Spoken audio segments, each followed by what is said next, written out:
कौशिक, चुनाव के बाद समाजवादी कुनबे में भागम भाग मची है। कहीं कोई नेता सार्वजनिक तौर पर अपनी नाराजगी जताता हुआ दिख रहा है तो कोई इस्तीफा दे रहा है। इस कड़ी में एसपी से राज्यसभा सांसद सुखराम यादव सीएम योगी से मिलने पहुंच गए। कयास लगाए जा रहे हैं कि अखिलेश से नाराज चल रहे सुखराम अब साइकिल छोड़कर कमल थाम सकते हैं। शफीकुर रहमान बर्क, फसात अली खान, मौलाना शाहबुद्दीन रिजवी, कासिम राइन, लिस्ट लंबी होती जा रही है। हर दिन के साथ बागी हो रहे नेताओं को लेकर आज अखिलेश ने पार्टी ऑफिस में मुलायम सिंह यादव से मुलाकात भी की। वहीं शिवपाल ने यूनिफॉर्म सिविल कोड का समर्थन करने की बात कहकर एक बार फिर से बीजेपी में आने की अफवाहों को हवा दे दी है और इसी पर आज चर्चा करेंगे। लेकिन सबसे पहले ये रिपोर्ट देखिए।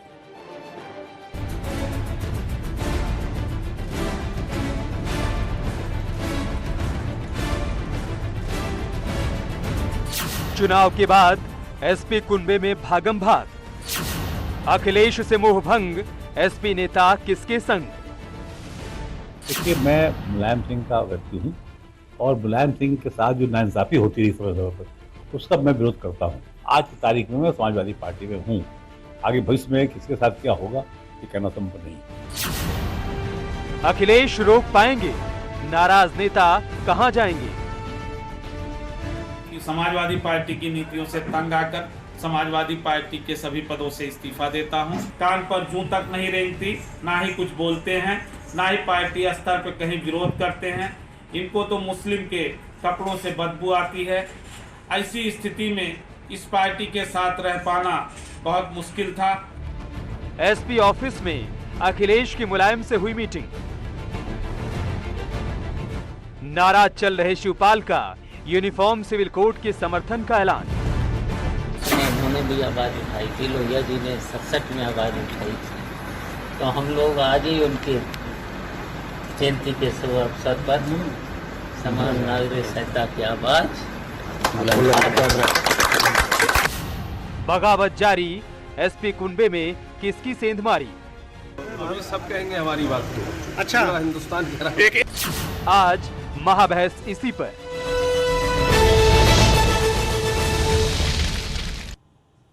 तो समाजवादी पार्टी से नाराज चल रहे नेताओं की लिस्ट में अब नया नाम जुड़ गया है। एसपी से सांसद सुखराम यादव का ये नाम जुड़ा है नाराजगी की उस लिस्ट में जिसमें एक एक करके रोजाना तमाम नाराजगियां सामने आ रही हैं। सीएम योगी से मिले समाजवादी पार्टी के सांसद सुखराम यादव और उसके बाद से एक नई हवा जो कह रही है कि नाराजगी की लिस्ट हर दिन के साथ बढ़ रही है। परिवार के साथ मुख्यमंत्री योगी आदित्यनाथ से सुखराम यादव ने आज मुलाकात की है और कहा जा रहा है कि मुलायम सिंह यादव के अपमान से आहत हूं, ये बात सुखराम यादव ने कही है। आज मैं एसपी में हूं, कल का पता नहीं, ये तक कह गए सुखराम यादव इस मुलाकात के बाद। राजनीति में कुछ नहीं कहा जा सकता, इस तरह की बातें वो इस मुलाकात के बाद कह रहे हैं। केंद्र प्रदेश की सरकार का बेहतर काम, मतलब उत्तर प्रदेश की सरकार यानी भाजपा की सरकार का केंद्र और राज्य में बेहतर काम है। मोदी योगी कर रहे हैं विकास के काम, तारीफें हो रही है खुलकर प्रधानमंत्री मोदी और मुख्यमंत्री योगी आदित्यनाथ की और उनकी कैलिबर की। तो ये तमाम बातें सुखराम यादव ने कही हैं। अब देखिए कितने लोग अखिलेश यादव से नाराज है, वो पूरी लिस्ट भी आपको हम दिखा देते हैं। इस फेहरिस्त में सबसे पहले शफीकुर रहमान बर्क सांसद हैं समाजवादी पार्टी के। उन्होंने भी अब पार्टी विरोधी सुर धीरे धीरे निकालने शुरू कर दिए। फसात अली खान आजम खान के मीडिया प्रभारी हैं, आजम खान की तरफ से नाराजगी व्यक्त कर चुके हैं कि उन्होंने उनको जेल से निकालने की कोशिश नहीं की। मौलाना शाहबुद्दीन रिजवी महासचिव है तंजीम इस्लाम के, उन्होंने तो ये तक कह दिया कि मुसलमानों को बीजेपी से किनारा करना बंद कर देना चाहिए, अब विकल्प तलाशने चाहिए। कासिम राइन, इन्होंने तो इस्तीफा ही दे दिया आजम खान के समर्थन में। इन्होंने भी कहा कि मुसलमानों के मसाइल पर ध्यान नहीं है समाजवादी पार्टी का। आजम खान साहब के लिए कुछ नहीं किया समाजवादी पार्टी और अखिलेश यादव ने, इसलिए नाराजगी जाहिर करते हुए इस्तीफा दे दिया। जावेद राइन, इन्होंने भी इस्तीफा दे दिया। तो एक एक करके ये जो लिस्ट है वो हर दिन के साथ बढ़ती जा रही है और ताजा नाम जुड़ा है सुखराम यादव का जो कि सपा से सांसद है और उन्होंने आज बड़ी मुलाकात की है। उनके दिल्ली आने की भी खबरें हैं और उन्होंने प्रधानमंत्री मोदी और मुख्यमंत्री योगी आदित्यनाथ की जमकर तारीफ की है।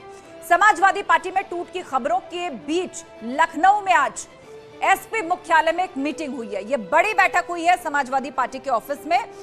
अखिलेश यादव ने यह मीटिंग ली है और मुलायम सिंह यादव से मुलाकात हुई है इस मीटिंग में और दोनों ने काफी देर तक कहा जा रहा है कि चर्चा की है। पार्टी छोड़ रहे नेताओं पर यह चर्चा हुई है, ऐसी अटकलें लगाई जा रही है। मुलायम सिंह यादव से अखिलेश यादव मिले हैं, जो कि मुलायम के करीबी हैं, वो अखिलेश से नाराज हैं।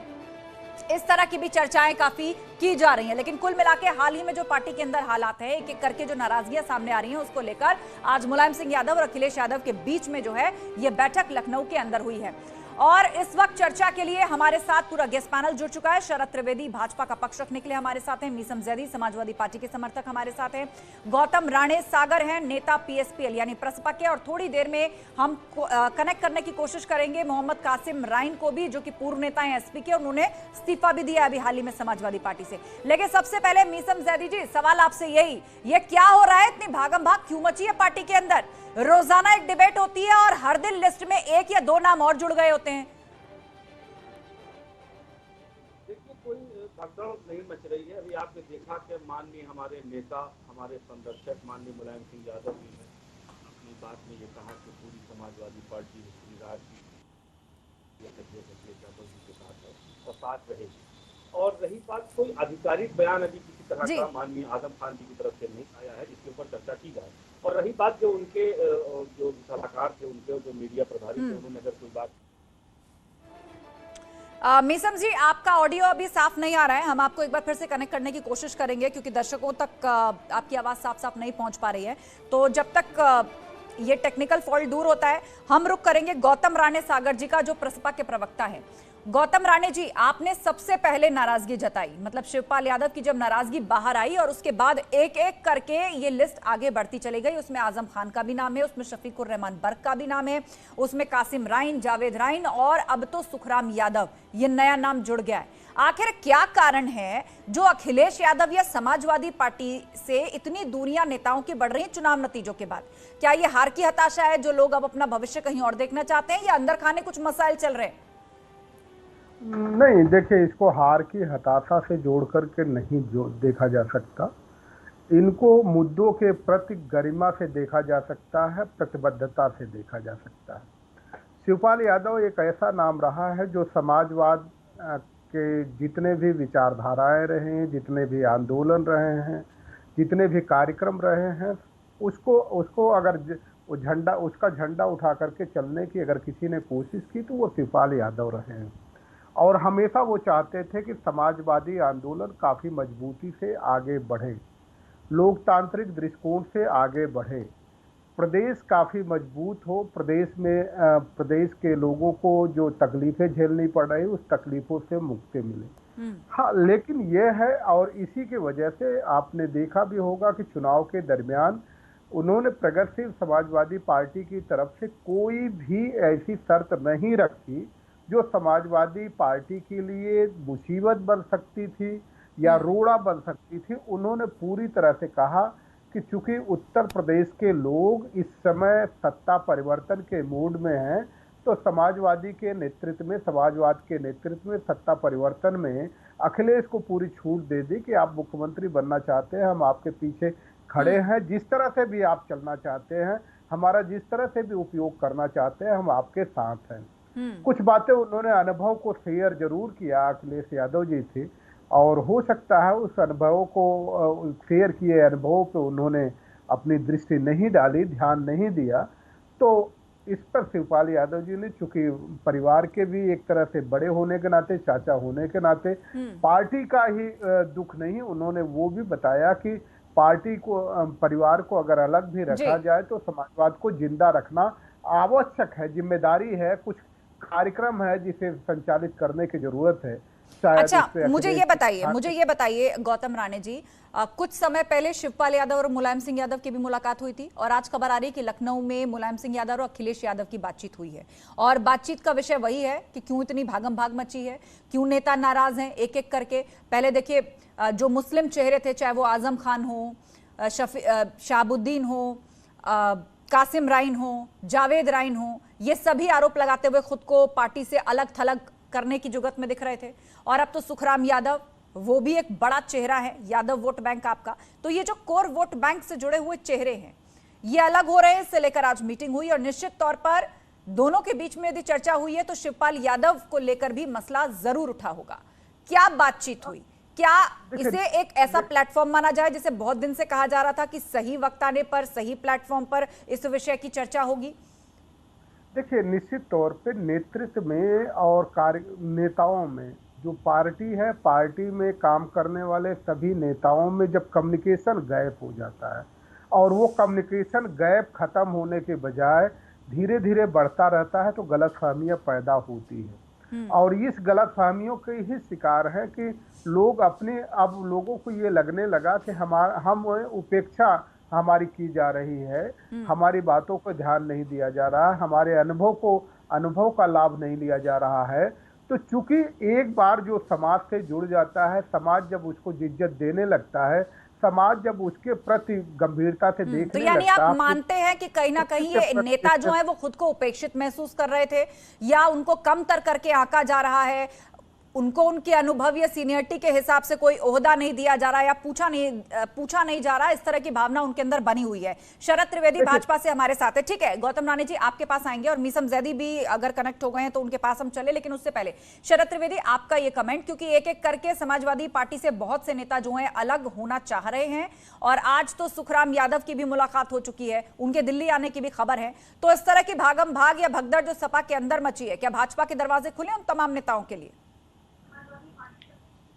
के दरवाजे हर राजनीतिक पार्टी जो देश हित की बात करती है, जो राष्ट्रीयता की बात करती है, उसके लिए हमेशा खुले हैं। चाहे व्यक्ति है चाहे पार्टी है, हर एक के लिए हमारे दरवाजे खुले हैं। लेकिन मैं आपको ये कहना चाहूंगा कि ये जो समाजवादी पार्टी अब है, ये राम मनोहर लोहिया जी ने जिस समाजवाद की कल्पना करी थी, ये वो पार्टी नहीं है। न ये वो पार्टी है जिसको मुलायम सिंह और शिवपाल जी ने गांव-गांव गली-गली जाके बनाया था।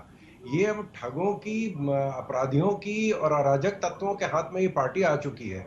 और जिस ये माई कॉम्बिनेशन की बात कर रहे थे, हम पहले दिन से कह रहे थे कि ये कोई माई कॉम्बिनेशन, ये सिर्फ स्वार्थ का कॉम्बिनेशन है, जिसमें लोगों ने लोगों को इकट्ठा करके बताया कि साहब हम सबके मसीहा हैं। कभी ये दलितों की बात करने लगे, फिर ये ओबीसी की बात करने लगे, फिर ये जो है कहने लगे कि जो दुबे का एनकाउंटर हुआ तो भाजपा ब्राह्मणों के खिलाफ हो गई। अनर्गल बयान देना, अनर्गल बातें करना, और अब ये जो कलई है इनकी धीमे धीमे धुल रही है। एक पुराना गाना मैं आपको याद दिलाऊं कि जिसका था कि गुरुदत्त जी का कि देखी जमाने की यारी, बिछड़े सभी बारी बारी। तो ये जितने हैं वो सब बारी बारी से सब बाहर निकल रहे हैं। और जो मुसलमानों की ये मसीहा बनने की कोशिश कर रहे थे, उन्होंने खुद ही इनको आईना दिखा दिया है कि मुसलमानों का सम्मान नहीं है, यादवों का सम्मान नहीं है, ये किसी का सम्मान नहीं, ये एक अब राज परिवार में परिवर्तित हो चुका है। और जब अखिलेश जी पैदा नहीं हुए थे, तब से शिवपाल जी और मुलायम सिंह जी और अन्य लोग जो समाजवादी पार्टी की जिन्होंने कल्पना करी थी, उन लोगों ने इस पार्टी को यहाँ तक पहुंचाया। माननीय मुलायम सिंह जी देश के रक्षा मंत्री तक बने, लेकिन आज ये पार्टी वो पार्टी नहीं है। ये एक उसका एक अंश रह गया है।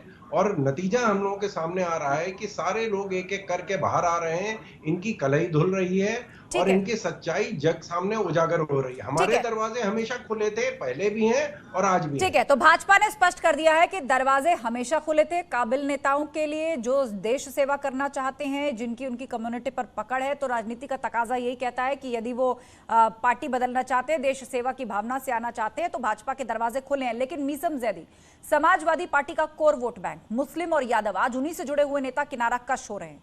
तो क्या लग रहा है, क्या आपका अपना कोर वोट बैंक भी जो है वो आपसे छिटक रहा है?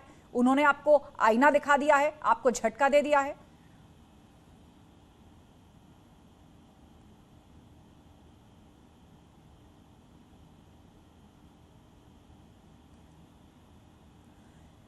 तो लगता है मीसम जी का फिलहाल ऑडियो हम तक पहुंच नहीं पा रहा है। कासिम राइन हमारे साथ जुड़ गए हैं, समाजवादी पार्टी के वो नेता जिन्होंने हाल ही में नाराजगी प्रकट करते हुए अपना इस्तीफा दे दिया था।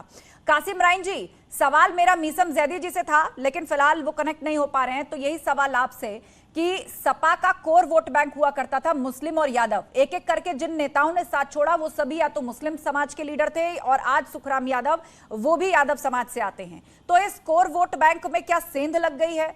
इस वोट बैंक से जुड़े हुए जो मुख्य चेहरे हैं, उन्होंने सपा को झटका आखिर क्यों दिया? क्या वजह रही? इसको इससे भी जोड़कर देखा जा सकता है, क्या हार के बाद संघर्ष उनके बस का नहीं रहा, इसलिए वो पार्टी का साथ छोड़ना चाहते हैं, या फिर अंदर खाने क्या मसले हैं?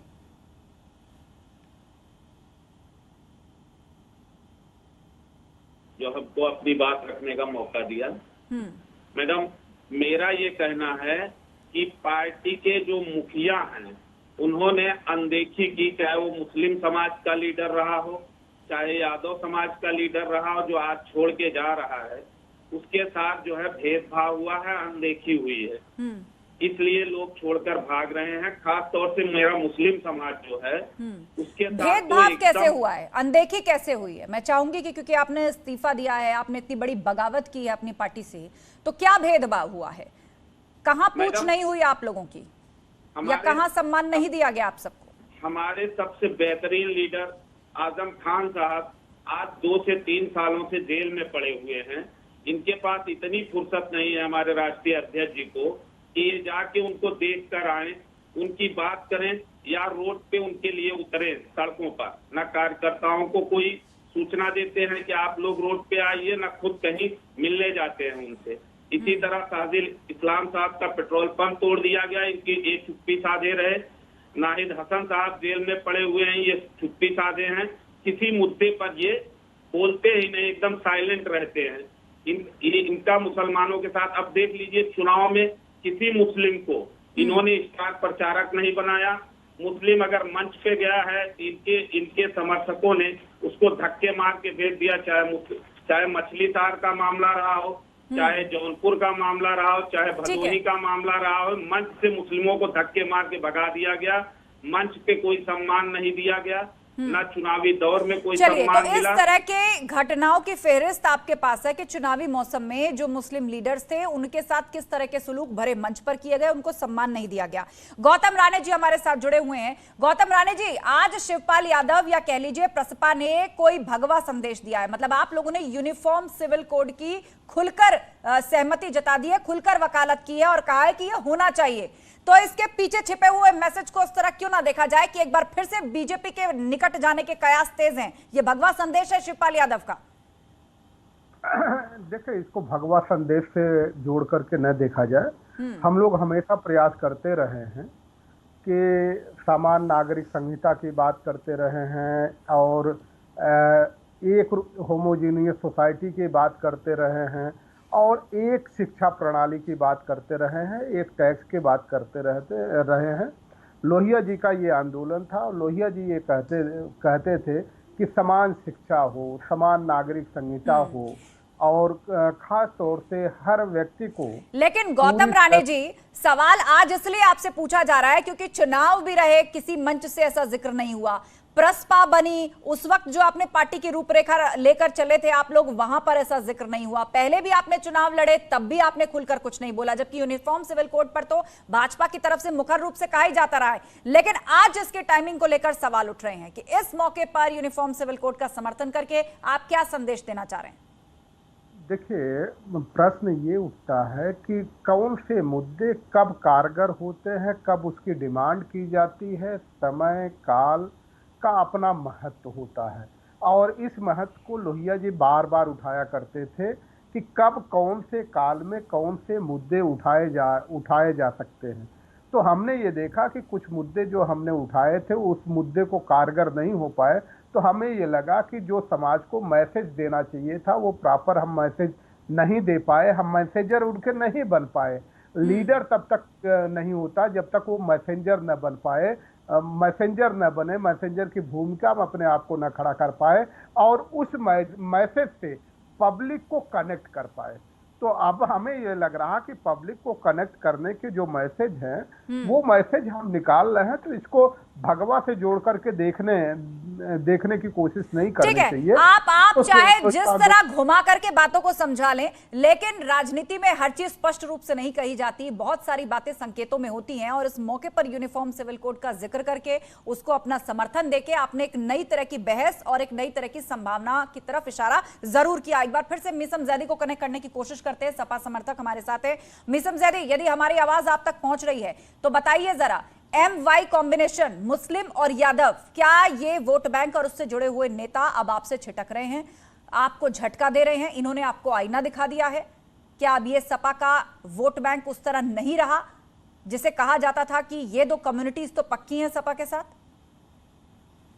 नहीं, मैं इसको मानने को तैयार नहीं हूं। अभी हाल ही में मीटिंग हुई है, आपने देखा होगा, हमारे संरक्षक माननीय नेता मुलायम सिंह यादव जी ने ये बात कही है स्पष्ट रूप से कि पूरी समाजवादी पार्टी हमारे राष्ट्रीय अध्यक्ष अखिलेश यादव जी के साथ है और किसी भी तरह का कोई भी आधिकारिक बयान नहीं आया है माननीय आजम खान जी की तरफ से कि जिसको फिर चर्चा का विषय बनाया जाए। बेशक वो बड़े नेता हैं, नहीं, बेशक आप आजम खान के नाम को खारिज कर दें, लेकिन उनके मीडिया प्रभारी ने वो बात कही, उनके समर्थन में कासिम राइन ने इस्तीफा दिया, उनके समर्थन में जावेद राइन ने इस्तीफा दिया।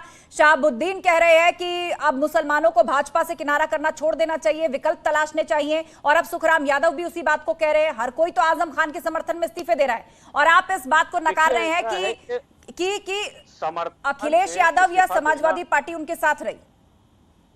आस्था जी, समर्थन में इस्तीफा देना और होता, अपनी व्यक्तिगत राय और होती है, ये उनकी अपनी व्यक्तिगत राय। अच्छा ठीक है, कासिम राइन हमारे साथी है, आप इसे व्यक्तिगत राय बता रहे हैं, लेकिन कासिम राइन जो कि खुद पार्टी का हिस्सा रहे अब इस्तीफा दे चुके हैं। बताइए कासिम राइन, ये आपकी व्यक्तिगत राय है? आप अकेले ऐसे नेता हैं, आपको लग रहा है कि मुसलमानों या आजम खान के साथ ज्यादती हुई है, ये क्या आपकी व्यक्तिगत राय है? पार्टी के अंदर सब ठीक है? आज मेरे जिले की ये कंडीशन है कि आजम खान साहब के साथ पूरा जिला खड़ा हुआ है। आप 2-4 दिनों के अंदर देखेंगे मुस्लिम समाज का हर वो लीडर समाजवादी पार्टी का साथ छोड़ रहा है और इसको मैं मान के चल रहा हूं कि समाजवादी पार्टी नहीं, आने वाले दिनों में समाप्तवादी पार्टी बन के रह जाएगी। ये स्थिति बनेगी जिले की, ये कयास नहीं है, कंफर्म है, जिले की कंडीशन ये है। बताइए मिसम जैदी, यहाँ तो बहुत बड़े दावे किए जा रहे हैं कि आने वाले समय में ये समाप्तवादी पार्टी हो जाएगी और मुस्लिम लीडर एक एक करके साथ छोड़ेंगे, क्योंकि उनको लग रहा है कि सपा में उनकी सुनवाई नहीं है और वो सम्मान नहीं है। उन्होंने विकल्प के तौर पर सपा का साथ देखकर भी देख लिया और अब समय है नए विकल्प का। जब ये कर्नाटक हिजाब का मामला आता है, महाराष्ट्र में लाउड स्पीकर का मामला आता है, करेली में दंगे का मामला आता है, उस पर बोलना नहीं चाहते। केवल मुस्लिम वोट बैंक इनको चाहिए। उनके सम्मान में, उनके सपोर्ट में कहीं एक बात कहना उचित नहीं समझते हमारे राष्ट्रीय अध्यक्ष जी। उनको उनके अगुवाई में हमारा रहना कहां से सेफ होगा, कहां तक सेफ होगा, आप मानिए। मिसम जैदी, जवाब दीजिए इस बात का। कहा जा रहा है कि जब भी मुस्लिमों से संबंधित कोई विषय उठता है तो उस पर चुप्पी अखिलेश यादव की और समाजवादी पार्टी की ये मैसेज दे रही है कि वो उनके मुद्दों से किनारा कश हैं। वोट तो चाहिए लेकिन उनका साथ नहीं देंगे। ऐसा है कि देश स्वतंत्र है, लोकतंत्र है,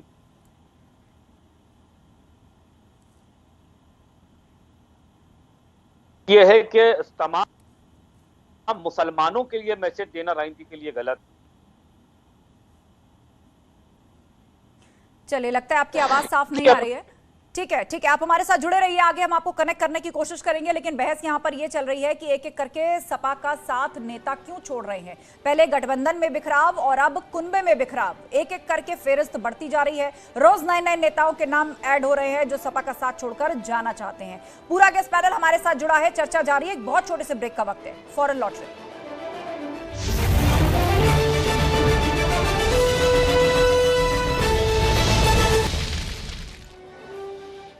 स्वागत है आप सभी का ब्रेक के बाद। महाबहस में हम चर्चा कर रहे हैं कि आखिर समाजवादी पार्टी के भीतर इन दिनों हो क्या रहा है, क्यों पार्टी के लीडर एक एक करके साथ छोड़ते जा रहे हैं। तमाम तरह के आरोप अखिलेश यादव और समाजवादी पार्टी पर लगा रहे हैं, खासतौर पर वो लीडर जो काफी पहले से सपा के साथ रहे, उसमें कई मुख्य मुस्लिम चेहरे शामिल हैं। और आज तो सुखराम यादव ने भी झटका समाजवादी पार्टी को दे दिया है और उनके बीजेपी में जाने की खबरें जो है वो उठ रही हैं। पूरा गेस्ट पैनल हमारे साथ जुड़ा है। शरद त्रिवेदी भाजपा से हमारे साथ है, गौतम राणे सागर जी प्रसपा के नेता हमारे साथ है, मोहम्मद कासिम राइन पूर्व समाजवादी पार्टी के लीडर वो भी हमारे साथ हैं और हाल ही में उन्होंने भी सपा और अखिलेश यादव पर आरोप लगाते हुए इस्तीफा दिया है, मुस्लिमों की अनदेखी करने का इस्तीफा दिया है। और मिसम जैदी सपा नेता, उनको भी हम कनेक्ट करने की कोशिश करेंगे। लेकिन गौतम राणे जी, आप इस वक्त सबसे ज्यादा चर्चा में इसलिए है क्योंकि यूनिफॉर्म सिविल कोड का आप समर्थन कर रहे हैं अचानक इस टाइम पर। अखिलेश यादव से चुनाव के बाद नाराजगी आपकी सामने आई, भाजपा से मुलाकातों का और आप करीब जा रहे हैं, इस तरह की चर्चा जारी है। लेकिन कहा यह जा रहा है कि अब समाजवादी पार्टी 2024 और 2027 का जो लक्ष्य लेकर चल रही है, उससे पहले जो झटके लग रहे हैं उसके पीछे कहीं ना कहीं सूत्रधार आप भी हैं। नहीं, देखिए, हमने बार बार कहा कि इसको जो है भगवा रंग से जोड़ना, भाजपा से जोड़ना जल्दबाजी होगी और कोई भी मुद्दा किसी का कॉपीराइट नहीं है कि हाँ उसका कॉपीराइट है, हम उसके कॉपीराइट का वायलेशन नहीं कर रहे हैं। हमने ये कहा कि जो मुद्दे इस समय देश के लिए आवश्यक है और ख़ास तौर से जो देश के नागरिक हैं उनके सुरक्षा के लिए आवश्यक है, उनके अधिकारों के लिए आवश्यक है और उनको ख़ास तौर से रोजगार से जोड़ने के लिए जो पूरी तरह से बेरोजगार हो गए हैं उससे जोड़ने के लिए आवश्यक है, उन मुद्दों पे हम चर्चा कर रहे हैं। उनका सिविल नागरिक संहिता की क्या बात है वो अलग बात है। नागरिक संहिता की जो बात हमने कहा कि लोहिया जी भी उसको उठाया करते थे और लोहिया जी भी बात किया करते थे, तो हम उसी मुद्दे को लेकर चल रहे हैं क्योंकि हम देश के साथ किसी भी तरह के इस तरह के मुद्दों को नहीं रखना चाहते जो डिस्क्रिमिनेशन पे आधारित है। चलिए ठीक है, आपकी अपनी दलीलें हैं, लेकिन खबर यही है कि अब प्रसपा कुछ बड़ा करने जा रही है, प्रसपा, लेकिन वो अगला कदम क्या होगा इसका फिलहाल सबको इंतजार है। लेकिन अब ऐसा लग रहा है कि जैसे सपा का साथ और सपा में वापसी के जो रास्ते हैं वो तकरीबन बंद हो चुके हैं। मीसम जैदी हमारे साथ समाजवादी पार्टी से जुड़ गए हैं। मीसम जी बताइए, घर बिखरने से रोकेंगे कैसे? 2024 और 2027 का जो आपने लक्ष्य लिया हुआ है, ऐसा लग रहा है कि आपका बनाया हुआ किला धीरे धीरे ढह रहा है। इतना ही नहीं, आपकी बुनियाद भी हिल रही है। सवाल नहीं है, ये कुछ राजनीतिक पार्टी का काम है भ्रांतियां फैलाने का। ये चाहते थे कि सुगंध समाजवादी की सरकार ना आए, राष्ट्रीय अध्यक्ष मुख्यमंत्री न बने। आज वही लोग चाहते हैं, उन्हीं का ये फैलावा जाल है और ये ताना बाना है कि राष्ट्रीय अध्यक्ष जी जो विपक्ष मजबूत विपक्ष आया है भारतीय जनता पार्टी के सामने, लेकिन विपक्ष मजबूत कैसे है? विपक्ष की तरफ से ये जो खबरें आ रही हैं ये तो आपको और कमजोर करने वाली खबरें हैं। आपके गठबंधन दल आपके खिलाफ बयानबाजी दे रहे हैं, आपके मुस्लिम लीडर्स आपका साथ छोड़ रहे हैं, आपके पुराने चेहरे और भरोसेमंद विश्वसनीय लोग वो अब आप पर आरोप लगाकर खुद को अलग कर रहे हैं। तो कैसे आप मजबूत विपक्ष हैं? देखिए, व्यक्तिगत किसी का कोई हित है, वो कहीं जाना चाहता है, इससे आप किसी लीडरशिप से नहीं जोड़ सकते हैं। किसी बड़े लीडर ने ये लेकिन एक साथ इतने सारे लोगों के व्यक्तिगत हित अगर निकलेंगे और लिस्ट लंबी होती जाएगी तो सवाल तो पूछा जाएगा ना मीसम जी कि हो क्या रहा है आखिर पार्टी के अंदर। आशा जी, जो लोग निकल रहे हैं वो हमारे लोग नहीं थे, वो हो सकता है कि वो कहीं और पहले भी जाना चाहती हो। अच्छा, उन्होंने लेट कर दिया, अगर यही करना था तो उन्होंने पहले भी कर सकते थे। अच्छा ठीक है, कासिम राइन हमारे साथ है। कासिम राइन, यहाँ पर ये कहा जा रहा है कि जो निकलना चाह रहे हैं वो हमारे लोग ही नहीं थे, वो अवसरवादी हैं, हो सकता है पहले भी कहीं जाना चाह रहे हो, लेकिन अब ठीक रहा, आप सपा और अखिलेश यादव पर क्यों फोड़ रहे हैं?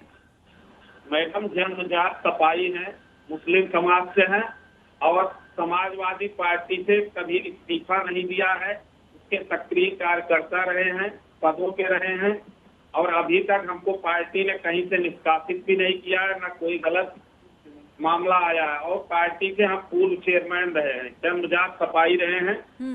समाजवादी पार्टी के राष्ट्रीय अध्यक्ष की नीतियों से तंग आकर मुस्लिम समाज छोड़ रहा है।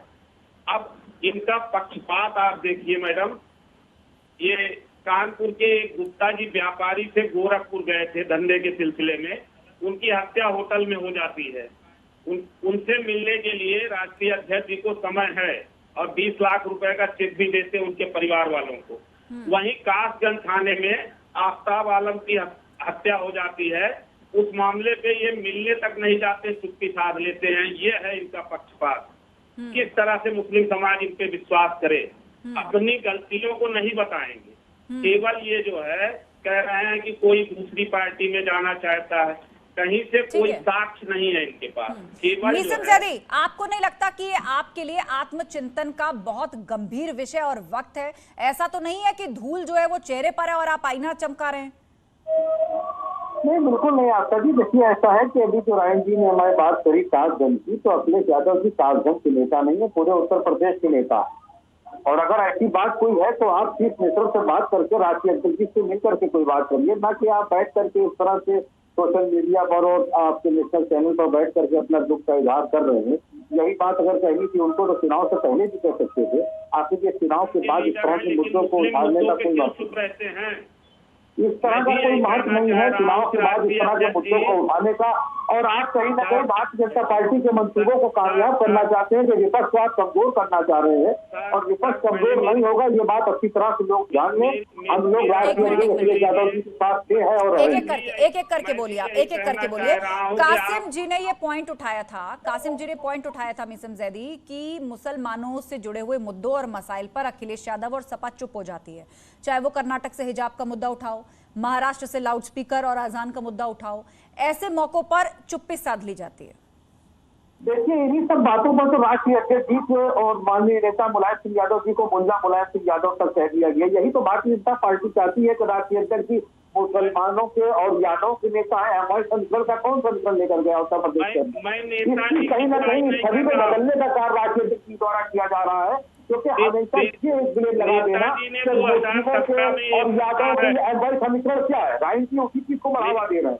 राष्ट्रीय अध्यक्ष जी पूरे प्रदेश के नेतृत्व को संभाल रहे हैं और 30 से 35 से ज्यादा अपनी मुसलमान विधायक उन्होंने अपनी पार्टी में दिए हैं। अगर उन्होंने टिकट न दिया होता तो क्या कोई पार्टी मुसलमानों को पूछ रही थी? मैं सवाल पूछना चाहता हूँ राजनीति से। आखिर वो अगर कोई मस्जिद खड़ी करना चाहते हैं तो वो कहाँ जाना चाहते हैं? राष्ट्रीय अध्यक्ष जी के अलावा अगर कोई नेतृत्व उनको नजर आ रहा है तो एक एक करके। ठीक है मीसम जैदी बात पूरी कर ली आपने। जवाब दीजिए कासिम राइन, जवाब दीजिए। यदि ऐसा होता तो मुस्लिम उम्मीदवार सपा उतारती ही क्यों? मुस्लिम उम्मीदवार मैडम जो भी जीते हैं वो अपने बल पे जीते हैं, समाजवादी पार्टी के बल पे नहीं जीते हैं। आप देख लीजिए रिकॉर्ड, आप मेरे जिले की बात कर लीजिए। 2017 में इब्रार भाई जीते सारी सीटें, बाकी हार गई समाजवादी पार्टी। 2022 में ताहिर भाई जीते सारी सीटें, समाजवादी पार्टी हार गई। मुस्लिम बाहुल्य की सीटें जीते हैं। और नेताजी की बात कर रहे हैं, नेताजी ने 2017 में यही बता दिया था अखिलेश यादव मुस्लिम विरोधी हैं, तब भी मुसलमानों ने विश्वास करके 87% वोट जो है 2022 में दिया।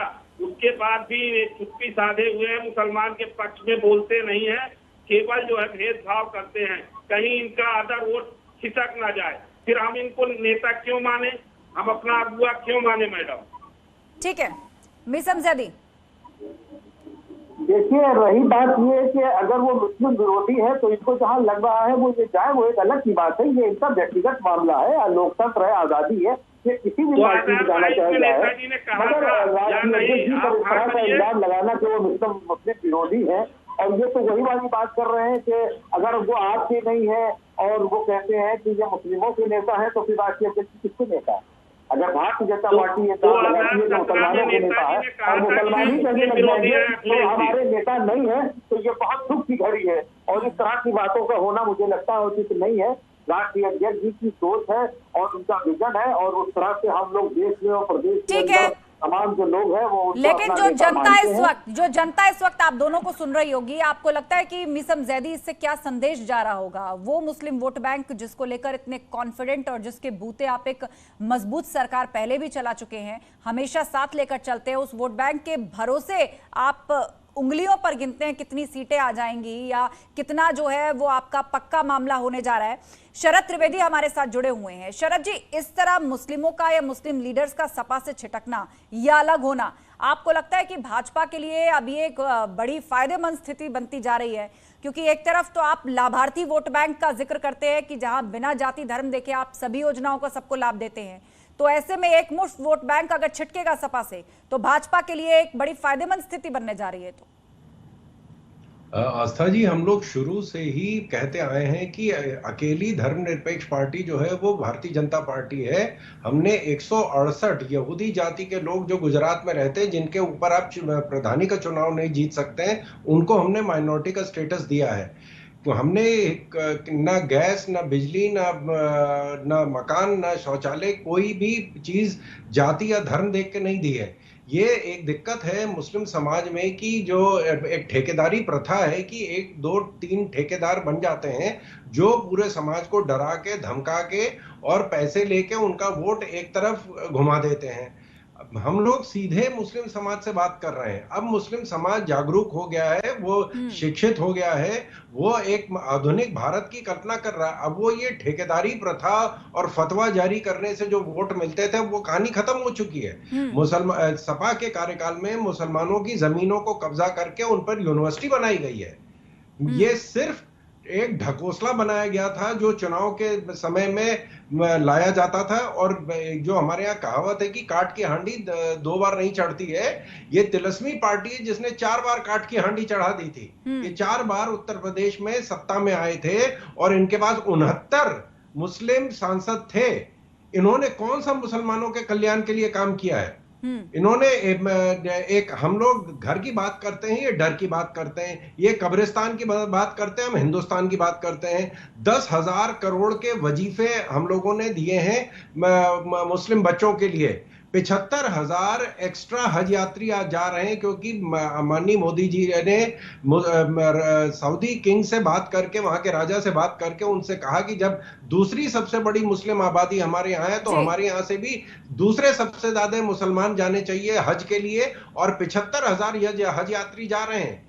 ये बरगलाना और झूठ बोलना और ये सारी चीजें जनता के सामने आ गई है। आपका मीडिया इतना बेहतरीन तरीके से इस चीज को उजागर कर रहा है। और जो बसपा ने कहा यूनिफॉर्म सिविल कोड के बारे में, ये तो बाबा भीमराव अंबेडकर के संविधान में लिखा है कि ये टेम्परेरी चीज है, इसको किसी ना किसी दिन खत्म होना, तो सब एक दिन ये कहेंगे ही।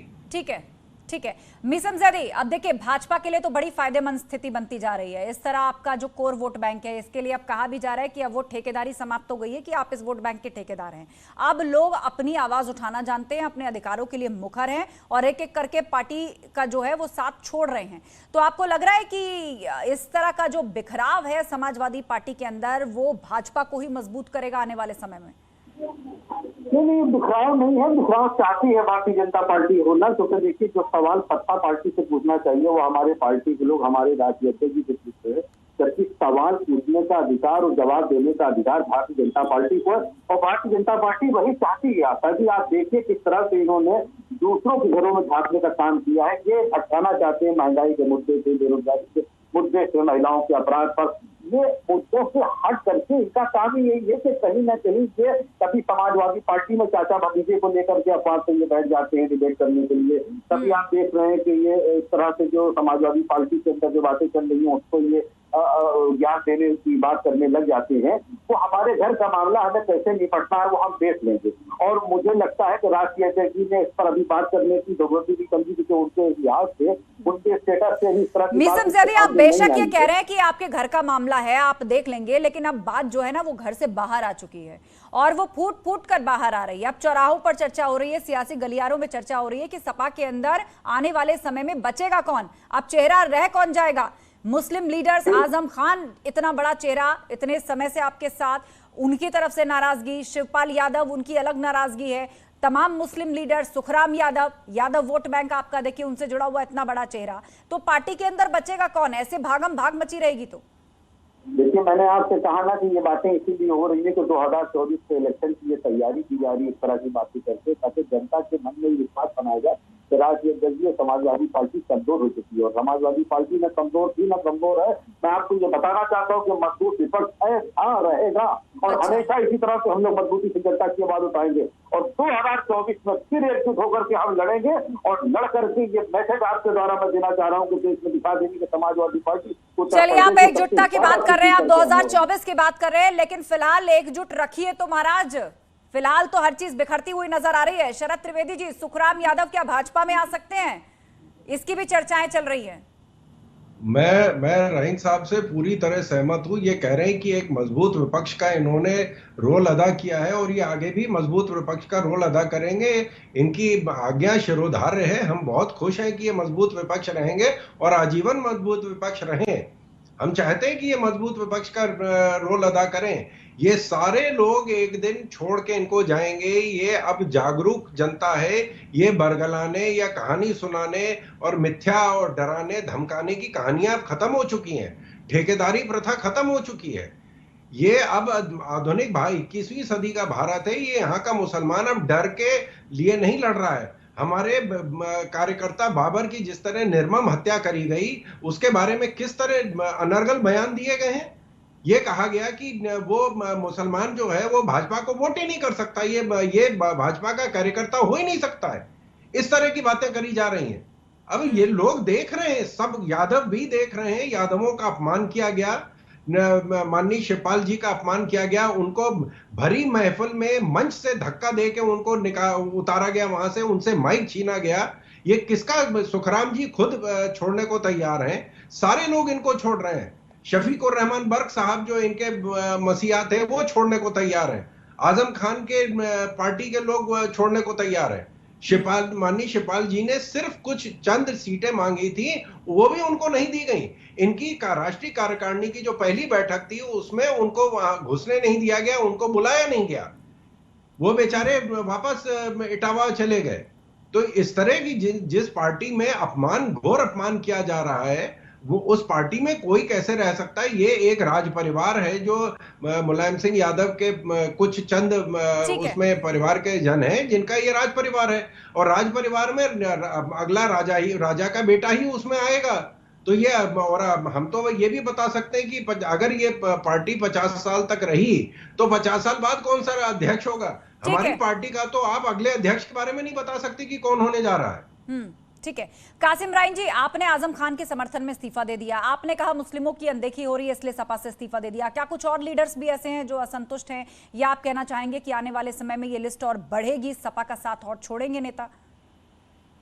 मैं मैडम पहले भी कह चुका हूँ, अभी भी कह रहा हूँ, मैं अपने जिले की स्थिति जान रहा हूँ।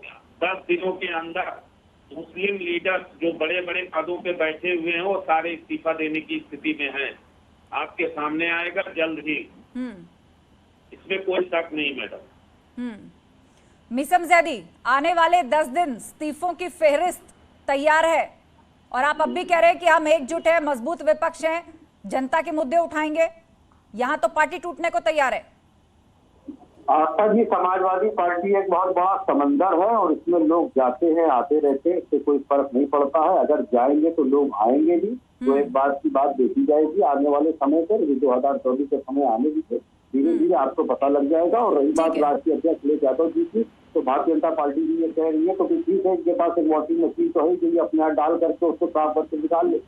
तो यानी समाजवादी पार्टी ने अपनी अप्रोच साफ कर दी है, जिसे रहना है रहे, जिसे जाना है जाए। पार्टी जिस मोड में है, जिस तरह आगे बढ़ रही है, उसी तरह काम करती रहेगी। गौतम राणे जी, यहाँ तो संकेत ये है, रहना है रहो, जाना है जाओ, पुराने लोग जाएंगे तो नए आएंगे भी। देखिए, ये उनकी अपनी व्यक्तिगत बात है, क्या कहना चाहते हैं। इसी तरह के लोग हैं जो समाजवादी पार्टी के कुनबे को बिखरा रहे हैं, जिस तरह की भाषा का प्रयोग कर रहे हैं। समाजवादी विचारधारा के लिए सबको जोड़ने की जरूरत है, तोड़ करके आगे बढ़ने की जरूरत नहीं। किसी पे आरोप प्रत्यारोप करने के बजाय आत्मालोचन करने की जरूरत है, आत्मनिरीक्षण करने की जरूरत है। उस पर बैठ करके गंभीरता से चिंतन करने की जहां आवश्यकता थी, वहां इस तरह के बयान दिए जा रहे हैं। तो आप समझ लीजिए कि किस तरह के लोग हैं। तो इस पे हम ज्यादा नहीं कर सकते। मुझे लगता है कि इनका अपना व्यक्तिगत मत होगा। हो सकता है शायद इनको भी कोई गुस्सा हो, अभी अपना गुस्सा इजहार नहीं कर रहे हैं, इनडायरेक्टली इजहार कर रहे हैं। ठीक है, ठीक है। तो बड़ा सवाल इस वक्त यही है, एक एक करके जो तमाम नेता समाजवादी पार्टी का साथ छोड़ रहे हैं, जो भागम भाग मची हुई है, क्या अखिलेश उन्हें रोक पाएंगे, या फिर पार्टी का साथ छोड़े हुए नेता आखिर कहां जाएंगे। सभी मेहमानों का बहुत शुक्रिया इस चर्चा में शामिल होने के लिए। महाबहस में आज के लिए बस इतना ही। खबरों का सिलसिला जारी है, आप जुड़े रहिए हमारे साथ।